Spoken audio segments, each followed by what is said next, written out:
3rd and 4th line, और उसके आगे फिर होसपेट से Hubli 3rd and 4th line का ऑलरेडी डीपीआर अंडर प्रिपरेशन है. यानी गुंतकल से लेके all the way to Hubli and beyond that Hubli से अंकोला की न्यू लाइन, ये करने से नॉर्थ कर्नाटका का एक कंप्लीट इकोनॉमिक कॉरिडोर बनता है. यही इस प्रोजेक्ट की सबसे बड़ी इंपॉर्टेंस है. आज ये प्रोजेक्ट अप्रूव हुआ. बहुत बड़ा प्रोजेक्ट है, 46 किलोमीटर्स का, 1264 करोड़ रुपीस का इन्वेस्टमेंट इसमें आएगा. कर्नाटक आंध्र प्रदेश दोनों को जोड़ेगा. ये एक बड़ा मेजर ब्रिज है वेदावती रिवर पे, और उसके अलावा 7 मेजर ब्रिजेस है, 52 माइनर ब्रिजेस है, और 3 साल का ये प्रोजेक्ट का ड्यूरेशन है. करीब 80% of the land is already available on this alignment. बाकी 20% लैंड अक्वायर करनी पड़ेगी, तो प्रोजेक्ट काफी तेजी से हो जाएगा. लॉन्ग लीड आइटम केवल वेदवती रिवर पे ब्रिज है, मेगा ब्रिज है. बाकी सारे के सारे आइटम्स इसमें बहुत स्पीड से हो जाएंगे. जैसा आप जानते हो, अगर रेलवे से किसी कार्गो को ट्रांसपोर्ट करें तो हाईवे के कंपैरिजन में 89% लेस CO2 एमिशंस होते हैं. यानी it is 89% less polluting compared to highway transportation, road transportation. Secondly, cost wise it is significantly lesser compared to road transportation. Cost कम है, pollution भी कम है.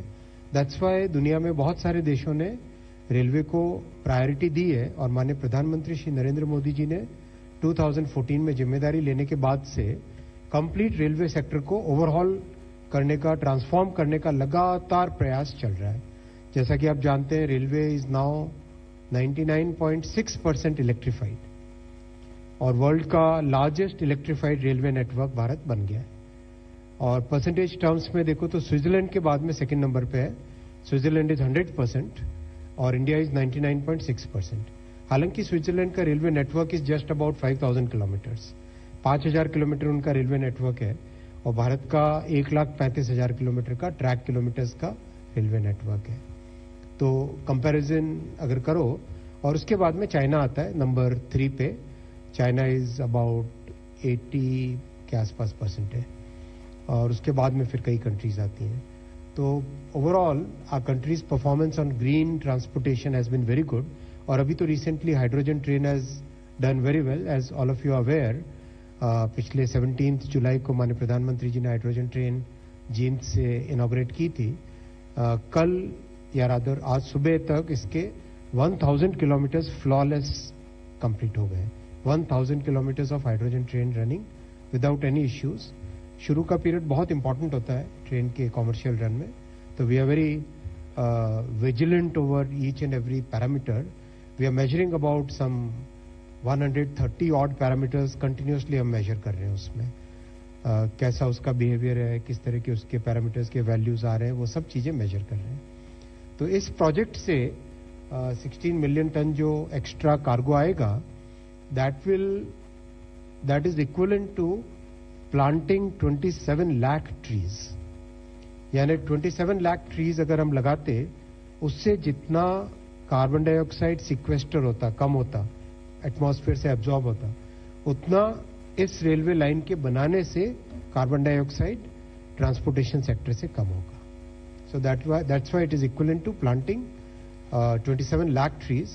31 lakh ह्यूमन डेज का employment इससे generate होगा, और 149 करोड़ लॉजिस्टिक्स कॉस्ट देश की बचेगी.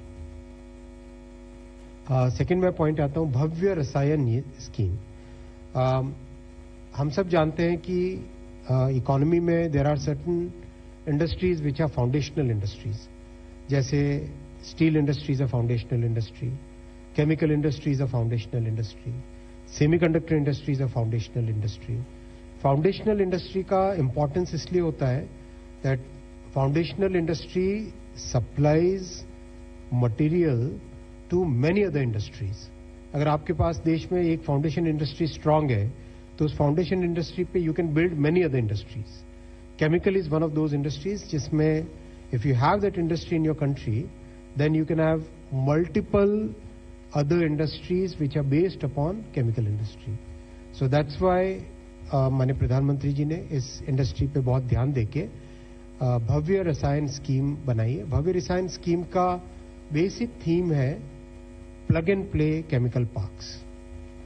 Plug and play chemical parks time tested strategy है, दुनिया के कई देशों ने की है ये। इस स्ट्रैटेजी में केमिकल में कॉम्प्लेक्सिटी आती है एनवायरमेंटल इश्यूज के कारण। एनवायरमेंटल कंसर्न्स बहुत इंपॉर्टेंट है केमिकल इंडस्ट्री में, सेफ्टी कंसर्न्स बहुत इंपॉर्टेंट है केमिकल इंडस्ट्री में। इन दोनों का ध्यान रखने के लिए जो केमिकल इंडस्ट्री के लिए जो स्पेशल रिक्वायरमेंट्स है, for example common effluent treatment plants, for example special effluent treatment plants, for example how the gaseous emissions will be treated, right. इन सब का ध्यान रखना बहुत जरूरी होता है, not just the liquid emissions but also the other gaseous emissions which are emitted in the chemical industry.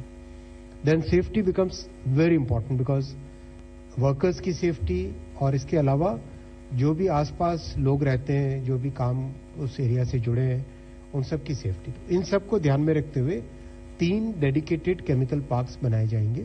These 3 dedicated chemical parks will basically be selected through a challenge mode. जो स्टेट गवर्नमेंट जिस तरह से perform करेगी और जिस तरह से अपना इनिशिएटिव लेगी उसके बेसिस पे ये केमिकल पार्क्स डिसाइड होंगे। And once these chemical parks are decided 1000 crore rupees तक का हर एक केमिकल पार्क को सपोर्ट दिया जाएगा।